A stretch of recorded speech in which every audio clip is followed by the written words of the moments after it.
성경을 읽기 전에 드리는 기도. 성부와 성자와 성령의 이름으로 아멘.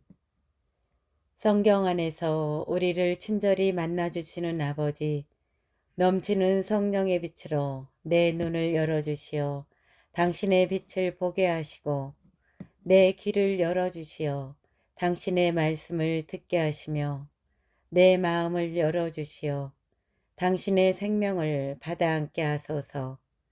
그리하여 말씀의 신비가 얼마나 넓고 높고 깊은지 깨달아 알고 인간의 모든 지식을 초월한 그리스도의 사랑에 대한 뜨거운 감동으로 내 모든 일상생활 가운데 새로운 기쁨과 당신의 능력이 빛나게 하여 주시며 내 모든 교우들과 함께 당신의 영광을 찬미하게 하소서. 아멘. 성부와 성자와 성령의 이름으로 아멘.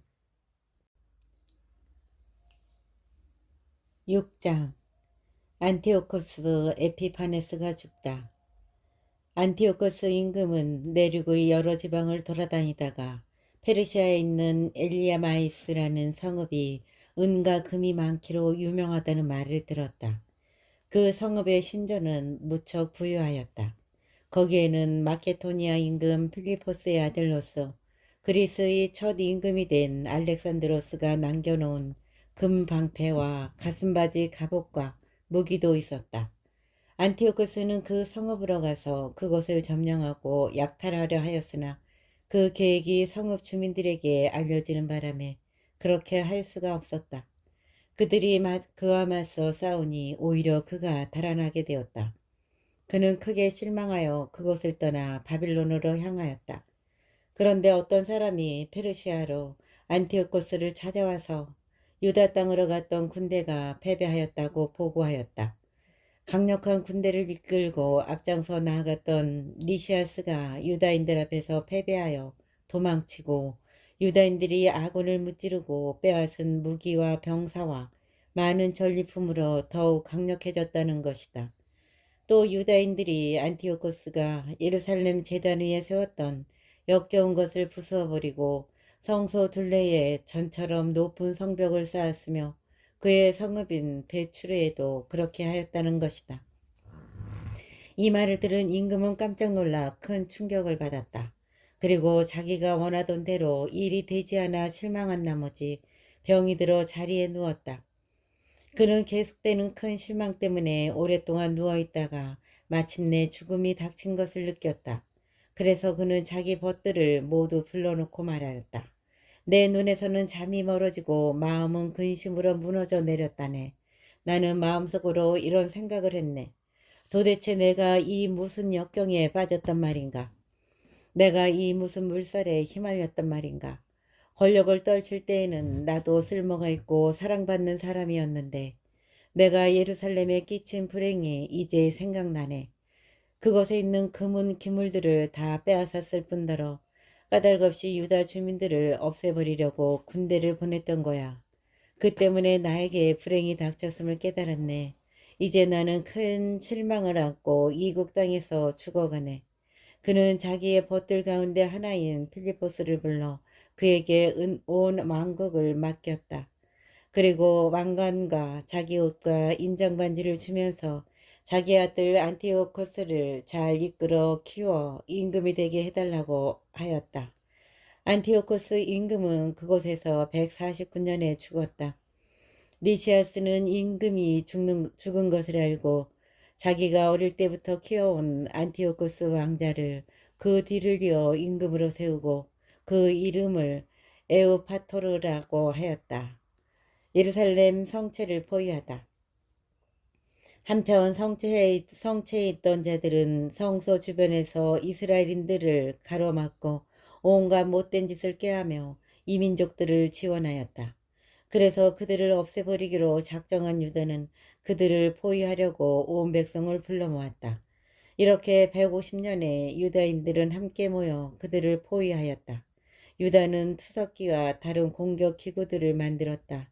그런데 그들 가운데 몇 사람이 포위망을 뚫고 나가자 이스라엘에서도 몇몇 사악한 자들이 그들과 합류하여 임금에게 가서 말하였다. 임금님께서는 언제까지 정의의 실행을 미루시면서 저희 형제들의 원수를 갚아주지 않으려 하십니까? 저희는 임금님의 아버지를 기꺼이 섬기고 그분의 말씀에 따라 살아왔으며 그분의 명령을 따랐습니다. 그 때문에 저희 동족이 성체를 포위하고 저희와 사이가 나빠졌습니다. 더구나 그들은 저희를 닥치는 대로 죽이고 저희 재산을 강탈하였습니다.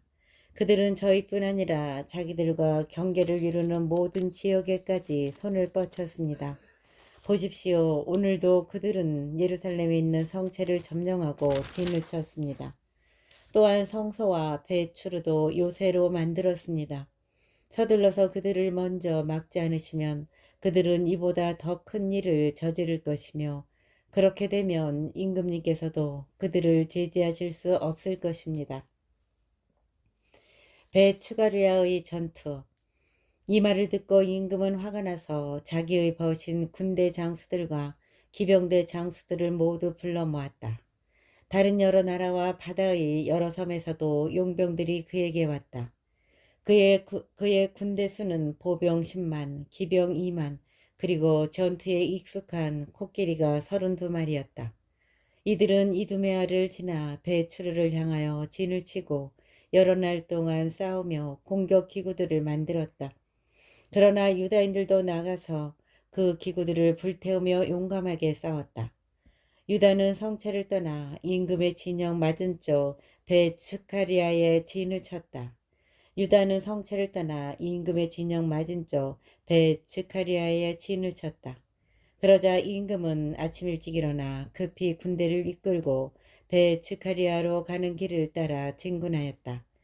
그의 군대는 전투 대열을 갖추고 나팔을 불었다. 또 코끼리들을 잘 싸우게 하려고 포도즙과 오디즙을 먹여 자극시키고 나서 그 짐승들을 전열에 나누어 배치하였다. 그들은 코끼리마다 쇠사슬 갑옷으로 무장하고 머리에는 청동 투구를 쓴 보병 1000명을 배열시켰으며 또 코끼리마다 정예기병 500명도 배치하였다. 코끼리가 있는 곳에는 어디나 기병들이 먼저가 있었고 코끼리가 이동하면 함께 이동하여 코끼리를 떠나는 일이 없었다.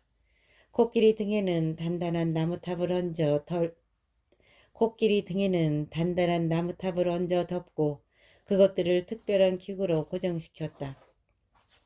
나무탑에는 전투를 벌이는 군대의 병사 4명과 인도 사람 하나가 타고 있었다. 임금은 나머지 기병들을 군대의 양날개 이쪽 저쪽에 배열하여 전열의 보호를 받으며 적을 혼란시키게 하였다. 태양이 금과 구리로 된 방패들을 비추니 타오르는 햇불처럼 산들이 번쩍였다. 임금의 군대가 일부는 높은 산에, 일부는 평지에 퍼져 당당하고 질서정연하게 전진하였다. 그 수많은 군사의 고함 소리와 행진 소리, 그리고 무기가 부딪히는 소리를 듣고 사람들은 모두 떨었다. 그 군대는 실로 매우 크고 강하였다. 그러나 유다와 그의 군대가 다가가 싸우자 임금의 군대에서 병사 600명이 쓰러졌다. 하와란이라고 하는 엘라자르는 코끼리들 가운데 임금의 갑옷으로 무장하고 다른 어느 코끼리보다 큰 코끼리를 보고 거기에 임금이 타고 있으리라 여겼다. 그는 자기 백성을 구하고 제 이름을 영원히 남기기 위하여 목숨을 바치기로 하였다.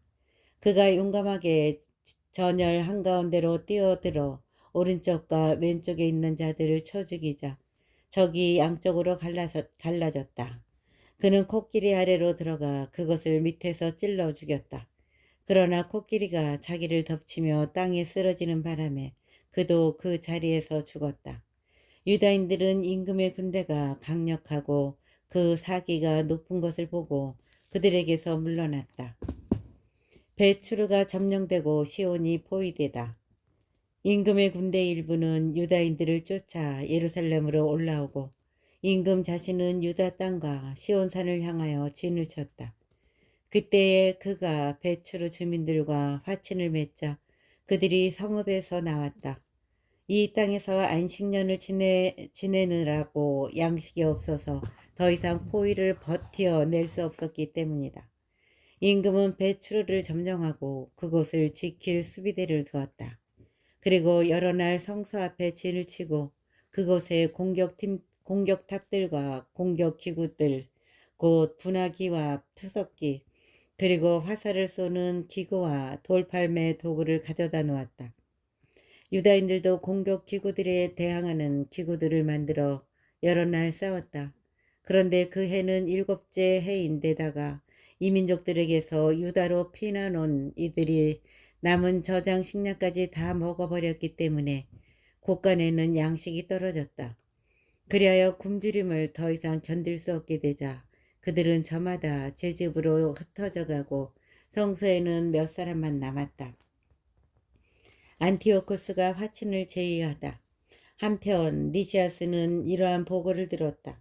안티오코스 임금이 죽기 전에 필리포스에게 자기 아들 안티오코스를 키워 임금으로 세우라고 분부하였는데 이 필리포스가 임금과 함께 출정하였던 군대를 이끌고 페르시아와 메디아에서 돌아와 정권을 잡으려고 한다는 것이었다. 그래서 리시아스는 급히 철군하기로 작정하고 임금과 군대 지휘관들과 병사들에게 말하였다. 우리는 날이 갈수록 약해지고 양식도 얼마 남지 않았을 뿐더러 우리가 포위하고 있는 저곳은 매우 튼튼합니다. 게다가 우리는 나라 일까지 수습해야 합니다.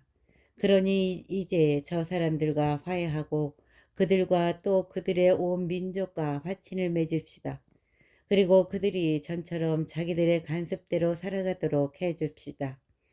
우리가 저들의 율법을 폐기하였기 때문에 저들이 화가 나서 이 모든 일을 한 것입니다. 이 제안이 임금과 장수들의 마음에 들었다. 그래서 임금은 유다인들에게 사람을 보내어 화친을 제의하고 유다인들은 그것을 받아들였다. 그리고 임금과 장수들이 그들에게 맹세하자 마침내 그들이 요새에서 나왔다. 그러나 임금은 시온산으로 들어가 그곳에 요새를 보고는 자기가 맹세한 약속을 저버리고 그 둘레의 성벽을 헐어버리라고 명령하였다. 그리고 서둘러 그곳을 떠나 안티오키아로 돌아갔다. 그는 필리포스가 그 성읍을 장악한 것을 보고 그와 싸워 무력으로 그 성읍을 점령하였다. 7장 데메트리오스 1세가 왕위에 오르다. 151년에 셀레우코스의 아들 데메트리오스가 로마에서 빠져나와 얼마 되지 않는 병사들과 함께 바닷가 성읍으로 가 그곳에서 왕위에 올랐다. 그가 자기 조상들의 왕궁으로 들어갈 때 군사들이 안티오코스와 리시아스를 잡아 그에게 데려가려고 하였다. 그러나 그가 이 사실을 알고 나에게 그들의 얼굴을 보이지 마라 하고 말하자 군사들이 그들을 죽여버렸다. 그리하여 데메트리오스가 왕자에 앉게 되었다. 이스라엘에서 무도한 자들과 사악한 자들이 모두 그에게로 갔는데 대사제직을 탐내는 알키모스가 그들을 이끌고 있었다. 그들은 임금에게 백성을 고발하여 이렇게 말하였다. 유다와 그의 형제들은 임금님의 벗들을 모두 죽이고 저희를 고향 땅에서 쫓아내어 흩어버렸습니다. 그러니 이제 임금님께서 신임하시는 사람을 하나 보내시어 그가 가서 유다가 저희와 임금님의 영토에 끼친 모든 파괴의 참상을 보고 그들과 그 동조자들을 모두 벌하게 해 주십시오. 바키데스가 유다를 공격하다. 임금은 자기의 벗들 가운데서 바키데스를 뽑았는데 그는 유프라테스강 서쪽 지방의 총독으로서 나라의 큰 인물이며 임금에게 충실한 사람이었다. 임금은 자기가 대사제로 세운 사악한 알키모스와 함께 그를 보내면서 이스라엘 자손들에게 보복하라고 명령하였다. 그들은 대군을 거느리고 떠나 유다 땅으로 들어왔다. 바키데스는 유다와 그의 형제들에게 전령들을 보내어 거짓으로 평화의 말을 전하였다. 그러나 유다인들은 그들이 대군을 거느리고 온 것을 보고 그들의 말에 귀를 기울이지 않았다. 그런데 한 무리의 율법학자들이 알키모스와 바키데스에게 모여가서 모든 것을 올바르게 처리해달라고 요청하였다. 이스라엘 자손들 가운데에서 처음으로 그들과 평화를 모색한 사람들이 바로 이 하시드인들이 바로 이 하시드인들이다. 그들은 아론의 후손인 사제 한 사람이 군대와 함께 왔으니 그가 우리를 해칠 리 없다고 생각하였던 것이다. 알키모스는 그들에게 평화의 말을 건네며 우리는 당신들에게도 또 당신들의 벗들에게도 아무런 해를 끼치지 않겠습니다. 하고 맹세하였다. 그래서 그들은 알키모스를 믿었으나 알키모스는 그들 가운데 60명을 붙잡아 단 하루에 죽여버렸다. 이는 기록된 말씀 그대로였다. 당신께 충실한 이들의 살과 피가 예루살렘 주변에 쏟아졌어도 그들을 묻어줄 사람이 아무도 없습니다. 그러자 온 백성이 그들 때문에 두려움과 전율에 사로잡혀 이렇게 말하였다. 저들에게는 진실도 공정도 없다. 저들은 자기들이 한 협약과 서약까지 어겼다. 바키데스는 예루살렘을 떠나 벳자잇에 진을 쳤다. 그는 병사들을 보내어 자기에게 넘어온 많은 이탈자들과 일부 백성을 잡아 죽이고 큰 우물에 던져버렸다. 그러고 나서 이 고장을 알키모스에게 맡긴 다음 그를 도울 군대를 남겨두고 임금에게 돌아갔다. 알키모스가 대사제직을 지키려고 안간 힘을 쓰자 동족을 괴롭히는 자들이 모두 그에게 모여들었다. 그들은 유다 땅을 장악하고 이스라엘에 큰 타격을 입혔다. 유다는 알키모스와 그의 일당이 이스라엘 자손들에게 저지르는 온갖 악행을 보았다. 그것은 이민족들이 저지른 것보다 더 심하였다. 그래서 유다는 온 유다 영토를 두루다니면서 이탈자들에게 보복하고 그들이 이 지방을 돌아다니지 못하게 하였다. 알키모스는 유다와 그의 군사들이 점점 강해지는 것을 보고 그들에게 맞설 수 없음을 깨달았다. 그래서 그는 임금에게 가서 그들을 두고 악의에 찬 고발을 하였다. 니카노르가 유다 땅으로 파견되다. 임금은 자기의 훌륭한 장수들 가운데 하나인 니카노르를 보내며 이스라엘 백성을 멸망시켜 버리라고 명령하였다. 니카노르는 이스라엘을 미워하고 싫어하는 자였다. 그리하여 그는 대군을 이끌고 예루살렘으로 들어가 유다와 그의 형제들에게 거짓으로 평화의 말을 전하였다. 우리 싸우지 맙시다. 나는 당신들과 평화롭게 만나기 위하여 병사 몇 명만 데리고 가겠습니다. 그리하여 니카노르가 유다에게 가서 서로 평화롭게 인사하였다. 그러나 적들은 유다를 납치해 갈 준비를 하고 있었다. 유다는 니카노르가 속임수를 품고 자기에게 왔다는 사실을 알고 그가 두려워 다시는 그를 만나려고 하지 않았다. 니카노르도 자기 계획이 탄로난 것을 알고 카파르 살라마 부근으로 나가 유다에게 맞서 싸웠다. 니카노르 편에서 병사 500명가량이 죽고 나머지는 다이성으로 달아났다. 이러한 일이 있은 뒤에 니카노르는 시온산으로 올라갔다. 몇몇 사제들이 성서에서 나와 백성의 원로 몇 사람과 함께 그에게 평화롭게 인사하고 임금을 위하여 바치는 번제물을 보여주었다. 그러나 그는 그들을 비웃고 놀리고 모욕하면서 거만하게 말하였다. 그러고 나서 화를 내며 맹세하였다. 만일 유다와 그의 군대를 당장 내 손에 넘겨주지 않으면 내가 무사히 돌아올 때에 이 집을 불태워버리겠다. 그러고는 더 크게 화를 내며 나갔다. 사제들은 안으로 들어가 제단과 성전 앞에 서서 울며 말하였다. 당신께서는 이 집을 선택하시어 당신의 이름으로 불리고 당신 백성이 기도하고 간청하는 집이 되게 하셨습니다. 저자와 그 군대에게 원수를 갚으시고 저들을 칼로 쓰러뜨려 주십시오. 저들이 저지른 불경을 잊지 마시고 저들을 그대로 두지 마십시오. 유다인들이 니키노르를 무찌르다. 니키노르가 예루살렘에서 나와 벳호론에 진을 치자 시리아 군대가 그와 합류하였다. 유다도 병사 3,000명과 함께 하다사에 진을 쳤다. 그러고 나서 이렇게 기도하였다. 임금이 보낸 자들이 불경을 저질렀을 때 당신의 천사가 나와서 그들 가운데 18만 5천 명을 쳐 죽였습니다. 오늘도 저희 앞에서 저 군대를 치시어 니카노르가 당신 성소를 두고 악한 말을 하였음을 살아남은 자들이 알게 하시고 그의 악행에 따라 그를 심판하여 주십시오. 아다르달 열사흔 날에 양쪽 군대가 맞서 싸웠는데 니카노르의 군대가 패배하고 니카노르 자신은 그 전투에서 가장 먼저 쓰러졌다. 니카노르가 쓰러진 것을 본 그의 군대는 무기를 내던지고 달아났다. 유다인들은 신호나팔을 불며 그들을 뒤쫓아 하다사에서 가자라에 이르기까지 하룻길을 추격하였다. 게다가 주변의 모든 유다 마을에서 사람들이 나와 그들을 막았으므로 그들은 다시 유다의 군대 쪽으로 돌아설 수밖에 없었다. 그래서 그들은 모두 칼에 맞아 쓰러져 아무도 살아남지 못하였다. 유다의 군대는 전리품과 노획물을 거둔 다음 니카노르의 머리와 거만하게 내줬던 그의 오른손을 잘라가지고 돌아와서 예루살렘 성 밖에 걸어놓았다. 백성은 몹시 기뻐하며 그날을 큰 기쁨의 날로 경축하였다. 그리고 해마다 아다르달 열사흔 날을 경축일로 지내기로 결정하였다. 유다 땅은 한동안 평온하였다. 8장 로마인들에 관한 찬사.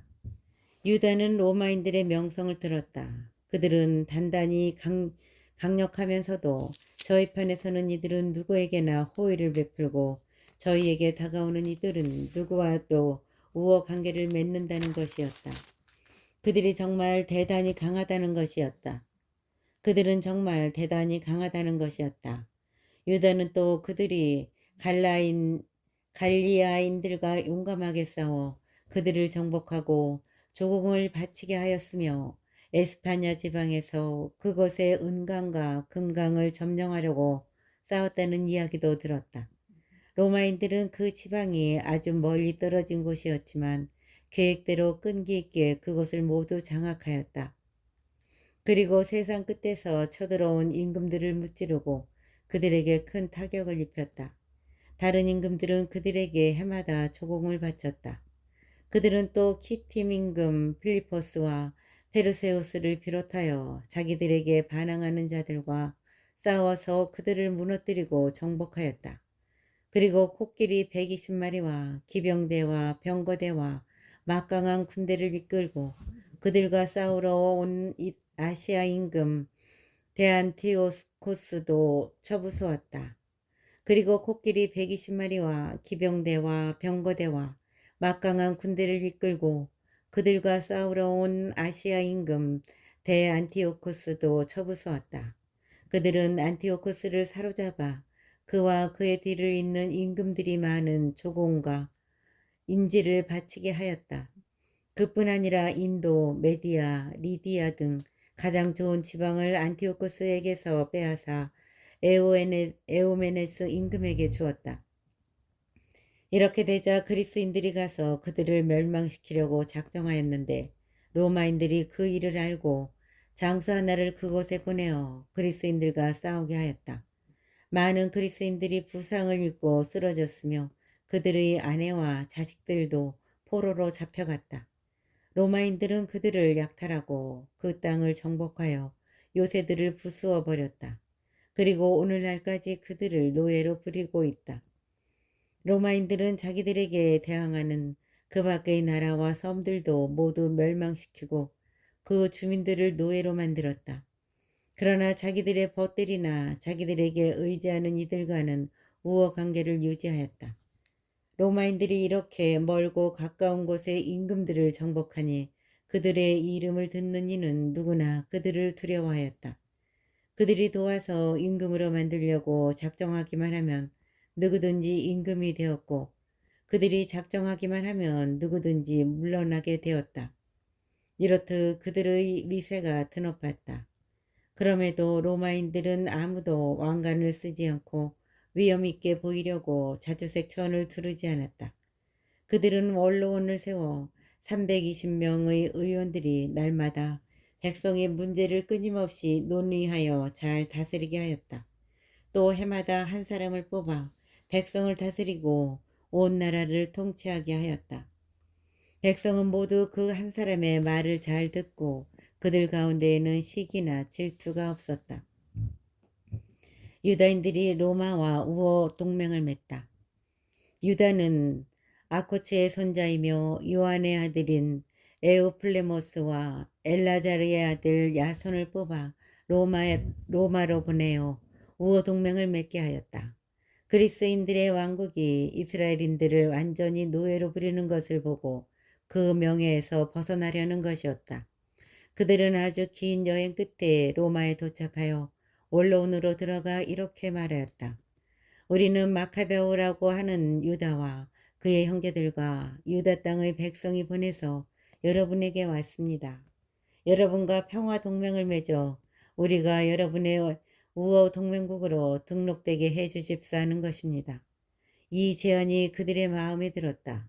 그들은 청동 탁자에서 편지를 쓴 다음 예루살렘으로 보내어 평화 동맹의 기념으로 그것에 보관하게 하였는데 이것이 그 사본이다. 로마인과 유다 민족이 바다와 육지에서 영원히 번영하고 이 두 민족에게는 전쟁이나 외침이 없기를 바란다. 로마인들이 지배하는 동맹국 가운데 어느 나라에서든 먼저 전쟁이 일어날 경우 유다 민족은 제때에 마음을 다하여 참전해야 하고 로마의 결정에 따라 적에게 곡식과 무기와 돈과 선박을 제공하거나 보급해서는 안 된다. 유다 민족은 대가 없이 이 규정을 지켜야 한다.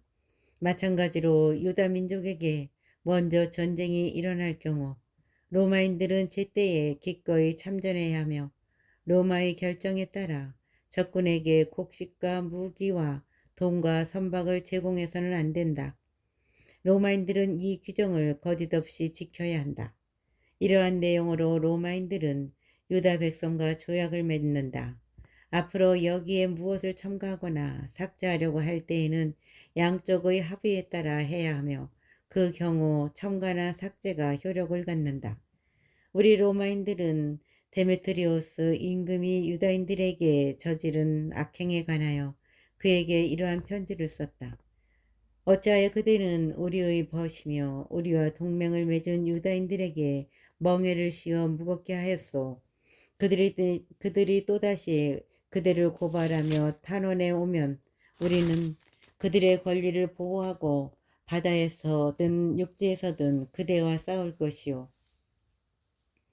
9장 유다 마카베오가 베레드에서 전사하다.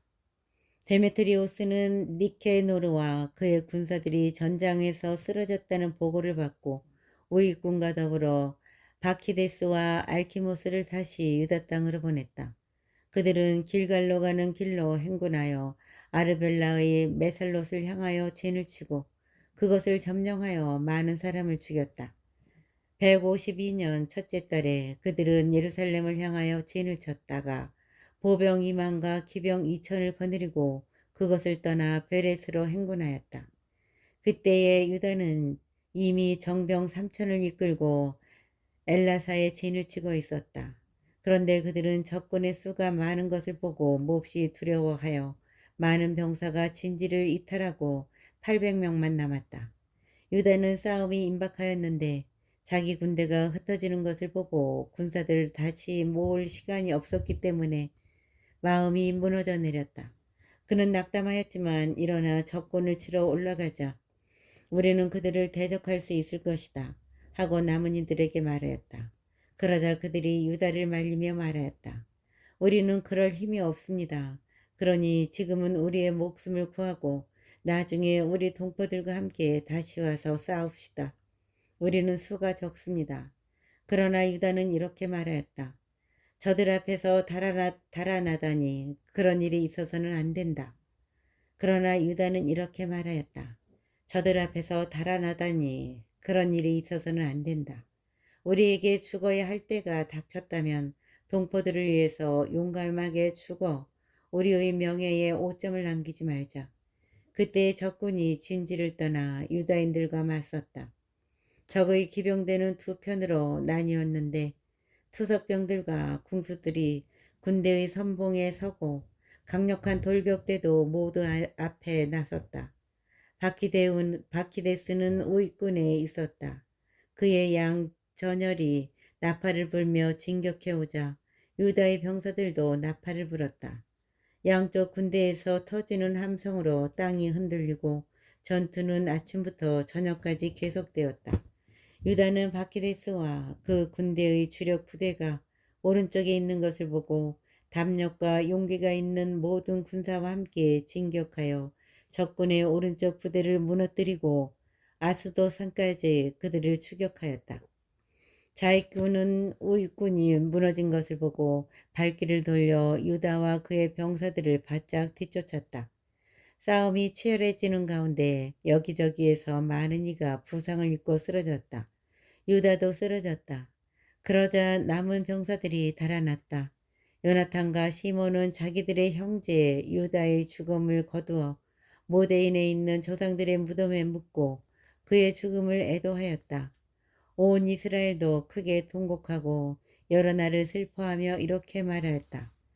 이스라엘을 구한 분이, 그 용맹한 분이 어쩌다 쓰러졌는가. 유다의 나머지 행적과 그가 이끈 전쟁과 그의 용맹, 그리고 그의 위대함에 관한 이야기는 너무 많아 다 기록할 수가 없다. 요나탄이 유다의 후계자가 되다. 유다가 죽은 뒤 온 이스라엘 영토에서는 무도한 자들이 머리를 치켜들고 불의를 일삼는 자들이 모두 일어났다. 더구나 그때에 큰 기근까지 들어 온 지방이 그들에게 넘어가고 말았다. 바키데스는 사악한 자들을 뽑아 온 지방을 다스리게 하였다. 그들이 유다의 벗들을 샅샅이 찾아내어 바키데스에게 끌고 가자 바키데스는 그들에게 보복하고 그들을 웃음거리로 만들었다. 그것은 이스라엘의 예언자가 끊긴 일에 일찍이 없었던 큰 재난이었다. 유다의 벗들이 모두 모여 요나탄에게 말하였다. 당신의 형 유다가 죽은 뒤로는 적들과 바키데스와 우리 민족을 미워하는 자들에게 유다처럼 맞설 만한 사람이 없습니다. 그래서 오늘 우리는 그의 후계자로 당신을 뽑아 우리의 지도자로 삼고 우리의 전쟁을 지휘하게 하였습니다. 그때부터 요나탄은 지휘권을 받아 자기 형 유다의 후계자가 되었다. 요나탄과 바키데스의 전투. 바키데스는 이 사실을 알고 요나탄을 죽이려 하였다. 그러나 요나탄과 그의 형 시몬과 그의 모든 군사는 그것을 알고 특허와 광야로 달아나 아스파르 목가에 진을 쳤다. 바키데스도 안식일에 그 사실을 알고서 정군을 이끌고 요르단을 건넜다. 요나탄은 보급대의 책임자인 형 요한을 보내어 자기의 벗들인 나바테아인들에게 많은 양의 짐을 맡아달라고 부탁하였다. 그런데 메드바의 암부리 자손들이 나와 요한을 붙잡고 그가 가진 모든 것도 함께 빼앗아가 버렸다. 이러한 일이 있은 뒤 사람들이 요나탄과 그의 형 시몬에게 보고하였다.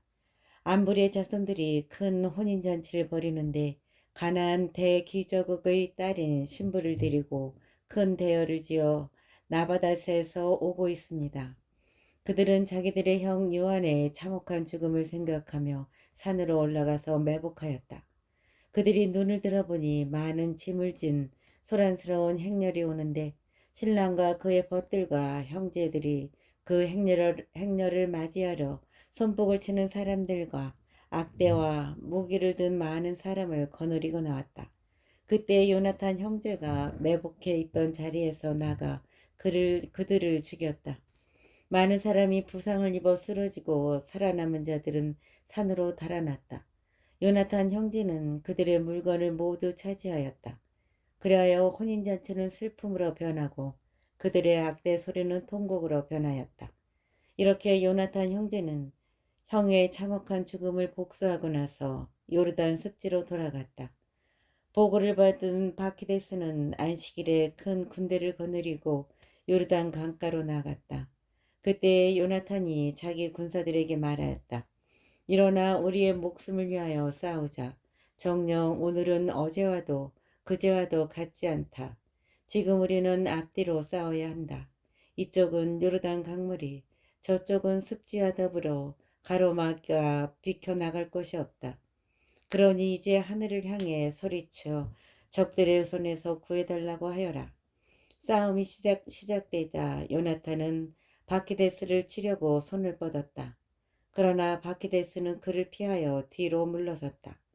요나탄과 그의 군사들은 요르단강에 뛰어들어 건너편으로 헤엄쳐 갔다. 그러나 적군은 그들을 뒤따라 요르단을 건너지 않았다. 그날에 바키데스 쪽에서 1000명가량이 쓰러졌다. 바키데스는 예루살렘으로 돌아와 유다에 있는 성읍들 곧 예리코의 요새와 엠마오, 베토른, 베텔, 팀나, 파라톤, 테폰을 높은 성벽과 성문과 빗장으로 튼튼하게 하였다. 그러고 나서 이스라엘을 괴롭히려고 그곳에 수비대를 배치하였다. 또한 그는 베추르 성읍과 가자라와 예루살렘 성체를 튼튼하게 한 뒤 군대를 배치하고 양식을 쌓아두었다.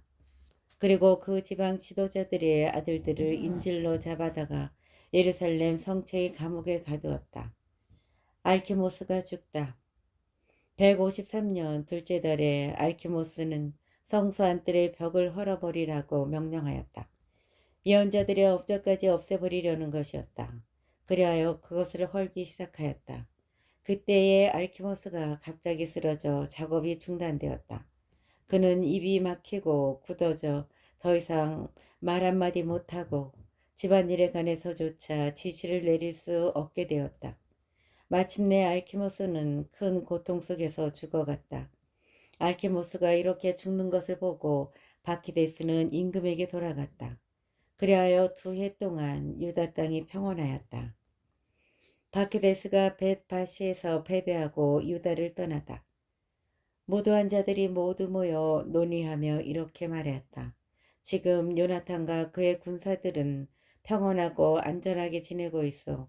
그러니 이제 우리가 바키데스를 다시 끌어들여 그가 저들을 하룻밤 사이에 모두 잡아가게 합시다. 그러고 나서 그들은 바키데스에게 가서 함께 모의하였다.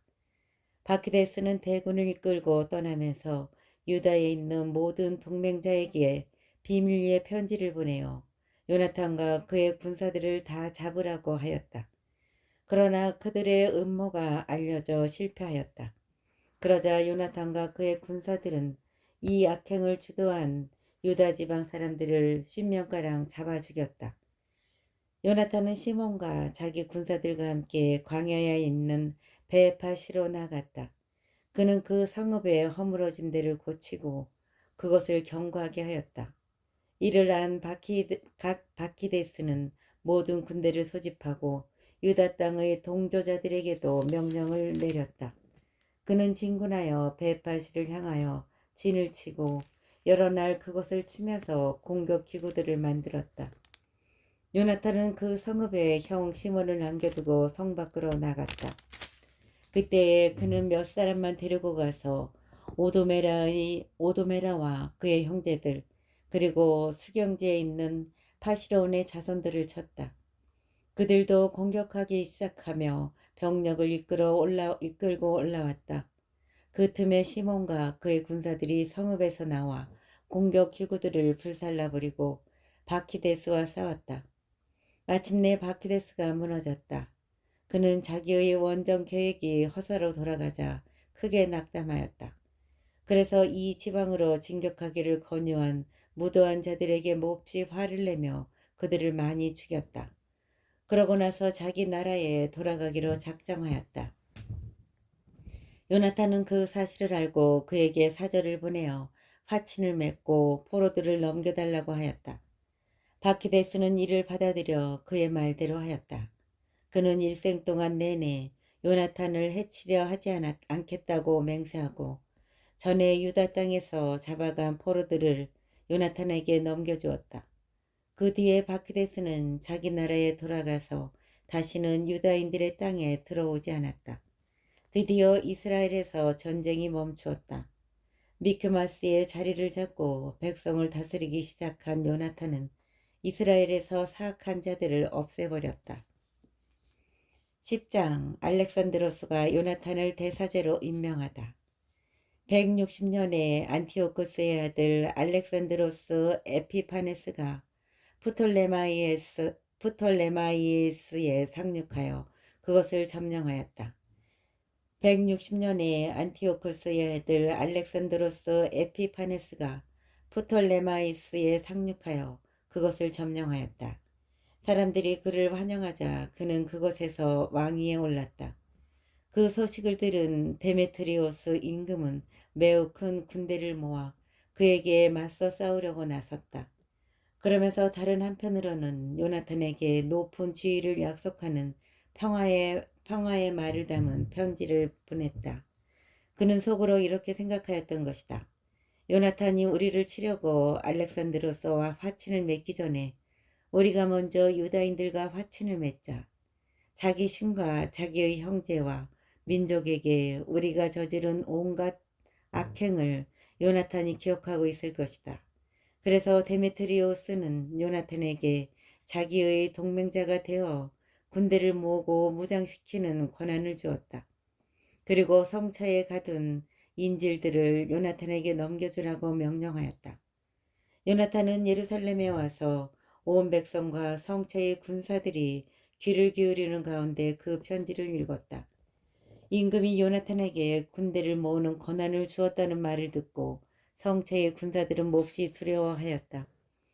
그래서 요나탄에게 인질들을 넘겨주고 요나탄은 그들을 그 부모들에게 돌려보냈다. 요나탄은 예루살렘에 자리를 잡은 뒤 이 도성을 보수하고 재건하기 시작하였다. 그는 작업을 하는 일꾼들에게 성벽을 쌓고 시온산을 네모진 돌로 둘러싸 요새로 만들라고 명령하였다. 그들은 그대로 하였다. 그러자 바키데스가 지은 요새들에 있던 이민족들이 달아났다. 그들은 저마다 제자리를 버리고 고향으로 돌아간 것이다. 그러나 베추르에 많은 율법과 계명을 저버린 자들이 일부 남아 있었다. 그것이 피신처로 이용되었기 때문이다. 알렉산드로스 임금은 데메트리오스가 요나탄에게 편지를 보내어 약속한 것들을 다 들었다. 아울러 요나탄과 그 형제들이 이끈 전쟁과 그들의 용맹, 또 그들이 겪은 여러 가지 고난에 관해서도 들었다. 그래서 그는 이러한 인물을 어디서 또 찾을 수 있겠는가. 그러니 이제 그를 우리의 벗이며 동료자로 만들자 하고 말하였다. 임금은 그에게 편지를 써서 이러한 말을 전하였다. 알렉산드로스 임금이 요나탄 형제에게 인사합니다. 우리는 귀하가 대단히 강력한 인물로서 우리의 벗이 될 만한 사람이라는 말을 들었습니다. 그러므로 우리는 오늘 귀하를 귀 민족의 대사제로 임명하고 임금의 벗이라는 칭호를 부여하기로 하였습니다.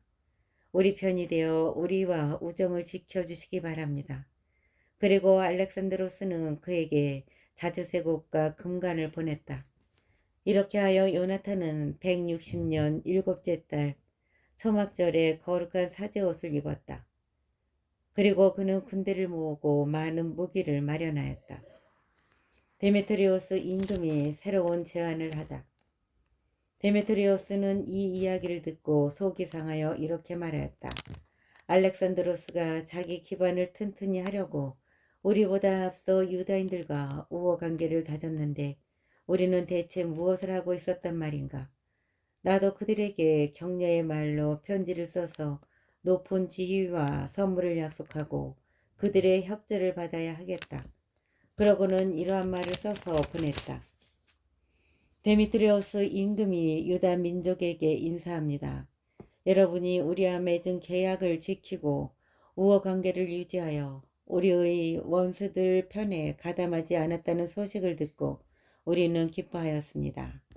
앞으로도 계속 신지를 지켜주십시오. 여러분이 우리에게 보여준 호의에 꼭 보답하겠습니다. 우리는 여러분에게 많은 세금을 면제해주고 선물도 주겠습니다. 이제 나는 여러분에게 자유를 주고 모든 유다인에게 조공과 소금, 모든 유다인에게 조공과 소금세와 왕관세를 면제해 줍니다. 또 나에게 바쳐야 하는 곡식의 3분의 1세와 나무 열매의 2분의 1세를 오늘부터 면제합니다. 그리하여 유다 땅에서 그리고 사마리아와 갈릴라에서 유다에 편입된 새 지역에서 오늘부터 영원히 그 세금들을 거두지 않겠습니다. 예루살렘은 거룩한 것으로 인정하고 그곳 주변 지역과 함께 11조와 조세를 면제합니다. 나는 예루살렘 성체의 지배권을 포기하고 대사자에게 넘겨줍니다. 그는 성체를 지킬 사람들을 뽑아 그곳에 배치할 수 있습니다. 또한 나는 유다 땅에서 나의 왕국 곳곳에 포로로 끌려온 모든 유다인을 몸값을 받지 않고 자유롭게 풀어줄 뿐더러 그들의 가축에 대해서도 세금을 받지 못하게 하겠습니다. 모든 축제일과 안식일, 초하룻 날과 축일, 그리고 축제 전 사흘과 축제 후 사흘, 이 모든 날을 내 왕국에 사는 모든 유다인이 공공 의무와 세금을 면제받는 날로 삼겠습니다. 어느 누구도 이 모든 문제와 관련하여 유다인에게 세금을 강요하거나 그들을 괴롭힐 권리가 없습니다. 유다인들 가운데에서 3만 명이 임금의 군대에 편입되어 임금의 모든 군사와 똑같은 대우를 받을 것입니다. 그들 가운데 어떤 이들은 임금의 큰 요새에 배치되고 어떤 이들은 왕국에서 신임받는 자리에 배치될 것입니다. 그들의 상관과 지휘관들도 그들 가운데에서 나올 것이며 또 그들은 임금이 유다 땅에 명령을 내린 대로 자기들의 법에 따라 살 수 있을 것입니다. 사마리아 지방에서 유다에 편입된 세 지역은 유다와 합쳐지고 한 통치자에게 속한 것으로 간주됩니다. 그러므로 대사제 말고는 다른 어떤 권력자에게 복종하지 않아도 좋습니다. 나는 프톨레마이스와 그 인접 지역을 예루살렘 성소에 선물로 주어 성소의 경비를 충당하도록 하겠습니다. 여기에 덧붙여 나도 해마다 적절한 곳에서 거둔 임금의 수익 가운데에서 은 15,000세카리를 주겠습니다. 관리들이 처음 몇 해 동안 주다가 나중에는 주지 않던 모든 추가 보조금도 지금부터는 성전 비용으로 다시 내줄 것입니다. 거기에다 해마다 성소 수입에서 받아오던 은 5,000세켈도 면제합니다. 그것은 그곳에서 봉직하는 사제들의 몫이기 때문입니다. 임금에게 빚을 졌거나 그 밖에 온갖 다른 사정으로 예루살렘 성전이나 그 경내 어디로든 달아난 자는 누구나 사면 되고 내 왕국에 있는 제 소유물도 다 되돌려 받을 것입니다. 성소 건물을 보수하고 재건하는 경비는 임금의 수입에서 충당할 것입니다. 또한 예루살렘 성벽을 보수하고 그 둘레를 튼튼히 하는 경비도 임금의 수입에서 충당하며 유다 땅의 다른 성벽을 보수하는 비용도 그렇게 할 것입니다. 데메트리오스가 죽다. 요나탄과 백성은 이 말을 듣고 아무도 그것을 믿거나 받아들이지 않았다. 그들은 데메트리오스가 이스라엘에서 저지른 엄청난 악행과 자기들을 몹시 괴롭힌 일을 기억하였기 때문이다. 그러나 자기들에게 먼저 평화의 말을 해온 알렉산드로스에게는 호감을 가지고 언제나 그와 동맹 관계를 유지하였다. 그때 알렉산드로스 임금은 대군을 모아 데메트리오스에게 맞서 진을 쳤다.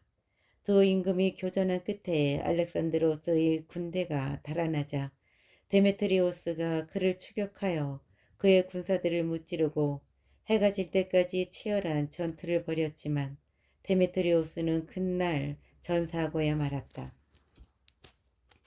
알렉산드로스가 프톨레마이오스와 맹약을 맺다. 알렉산드로스는 이집트 임금 프톨레마이오스에게 사신을 보내어 이러한 말을 전하였다. 내가 이제 나의 왕국으로 돌아와서 조상들의 왕좌에 오르고 통치권을 잡았습니다. 데메트리오스를 무찌르고 우리 영토를 되찾은 것입니다. 나는 그와 전쟁을 벌였는데 그와 그의 군대가 우리에게 패배하여 우리가 그의 왕좌에 앉게 되었습니다. 그러니 이제 우리 서로 우호 관계를 맺읍시다. 따님을 내 아내로 주십시오. 그러면 나는 사이가 되어 임금의 품위에 맞는 선물을 임금님과 따님에게 드리겠습니다. 그러자 프톨레마이오스 임금은 이렇게 대답하였다. 임금님이 조상들의 땅으로 돌아가 그 왕자에 앉게 된 날이야말로 복된 날입니다. 이제 나는 임금님이 편지에 쓴 대로 하겠으니 우리가 상견례를 하게 프톨레마이스에서 만납시다. 나는 제안대로 임금님의 장인이 되겠습니다. 그 뒤 프톨레마이오스는 162년에 자기 딸 클레오파트라를 데리고 이집트에서 나와 프톨레마이스로 갔다. 그 뒤로 프톨레마이오스는 162년에 자기 딸 클레오파트라를 데리고 이집트에서 나와 프톨레마이스로 갔다. 알렉산드로스 임금이 그를 영접하였다. 프톨레마이오스는 자기 딸 클레오파트라를 알렉산드로스에게 넘겨주고 임금들이 하는 대로 프톨레마이스에서 매우 호화로운 혼인잔치를 벌였다. 알렉산드로스가 요나탄과 맹약을 맺다. 알렉산드로스 임금은 요나탄에게 자기를 만나러 오라고 편지를 썼다. 그래서 요나탄은 화려한 행렬을 이끌고 프톨레마이스로 가서 그 두 임금을 만나 은과 금을 주고 그들의 벗들에게도 많은 예물을 주어 호감을 샀다. 그때 이스라엘에서 간악한 자들 곧 변절자들이 몰려가서 그를 고발하였지만 임금은 그들의 말에 주의를 기울이지 않았다. 임금은 오히려 요나탄의 옷을 벗기고 자주색 옷을 입혀주라고 명령하였다. 부하들이 그대로 실행하자 임금은 그를 제 곁에 앉히고 신하들에게 말하였다. 너희는 이분을 모시고 성읍 한복판으로 가서 아무도 어떤 문제로든 이분을 고발하거나 어떤 구실로든 이분을 괴롭히지 말라고 선포하여라. 요나탄을 고발한 자들은 그렇게 선포되는 대로 그가 영광을 차지하고 자주색 옷을 입은 것을 보고는 모두 달아났다. 그러자 임금은 그를 영광스럽게 하여 첫째가는 벗들 가운데 하나로 등록시키고 그를 총독으로 또 지방 장관으로 세웠다. 요나탄은 기뻐하며 평화로이 예루살렘으로 돌아갔다. 요나탄은 기뻐하며 평화로이 예루살렘으로 돌아왔다. 요나탄이 아폴로니오스와 싸우다. 165년에 데메트리오스의 아들 데메트리오스가 크레타에서 나와 자기 조상들의 땅으로 들어갔다. 알렉산드로스 임금은 이 소식을 듣고 몹시 걱정하며 안티오키아로 돌아갔다. 데메트리오스가 아폴로니오스를 코일레 시리아의 총독으로 세웠다. 아폴로니오스는 대군을 모아 얌니에 진을 치고 대사제 요나탄에게 사람을 보내어 이러한 말을 전하였다. 오로지 그대만 우리에게 저항하고 있소. 그대 때문에 내가 웃음거리가 되고 조롱거리가 되었소. 어찌하여 그대는 그 산속에서 우리에게 위세를 부리는 것이오. 지금이라도 그대의 군대를 믿는다면 우리가 있는 광야로 내려오시오. 지금이라도 그대의 군대를 믿는다면 우리가 있는 평야로 내려오시오. 거기에서 서로 겨루어 봅시다. 성읍들의 군대는 내 편이오. 내가 누구인지 우리를 돕는 나머지 사람들이 누구인지 물어보시오. 그대의 조상들이 저희 땅에서 2번이나 패주하였기 때문에 그대들도 우리에게 맞설 수 없다고 사람들이 말해줄 것이오. 평야에서는 그대가 이처럼 많은 기병과 군대와 겨룰 수 없소. 이곳에는 돌도 자갈도 없고 달아날 데도 없소. 요나탄은 아폴로니오스의 말을 듣고 분이 치밀어 군사 10,000명을 뽑아 예루살렘에서 나왔다. 그의 형 시몬도 그를 도우려고 합세하였다. 요나탄이 야포 앞에 진을 쳤지만 아폴로니오스의 주둔군이 야포에 있었으므로 그 성읍 주민들은 그에게 성문을 열어주지 않았다. 요나탄의 군대가 그것을 공격하자 성읍 주민들이 두려워서 성문을 열어주었다.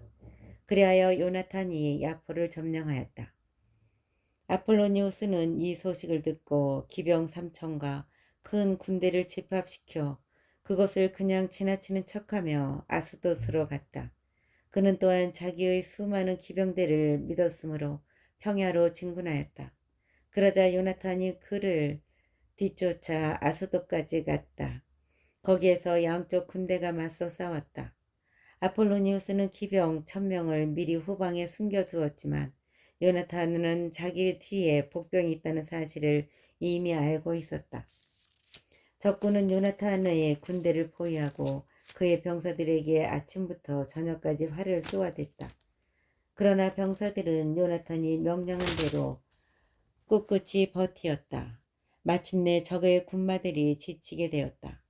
이렇게 적의 기병대가 지쳐 있었으므로 시몬이 자기 군대를 이끌고 가서 적의 전열과 맞서 싸우자 적군은 시몬에게 패배하여 달아났다. 기병대도 평야에 뿔뿔이 흩어져 목숨을 구하려고 아스도스로 달아나 저희 신전인 벳다곤으로 들어갔다. 요나탄은 아스돗과 그 주변 성읍들을 불태우고 거기에서 전리품을 거둔 다음 다곤 신전과 그것으로 피신한 자들을 불로 태워버렸다. 그리하여 칼에 맞아 쓰러진 자와 불에 타 죽은 자가 8,000명가량 되었다. 요나탄은 그것을 떠나 아스클론을 향하여 진을 쳤다. 그러자 그 성읍 주민들이 나와 그를 성대하게 맞이하였다. 요나탄은 많은 전리품을 가지고 군사들과 함께 예루살렘으로 돌아왔다. 알렉산드로스 임금이 이 소식을 듣고 요나탄을 더욱 영예롭게 하였다. 그는 간습상 임금의 친족에게만 주는 젬세를 요나탄에게 보내고 에크론과 거기에 딸린 모든 지역을 그의 몫으로 내주었다.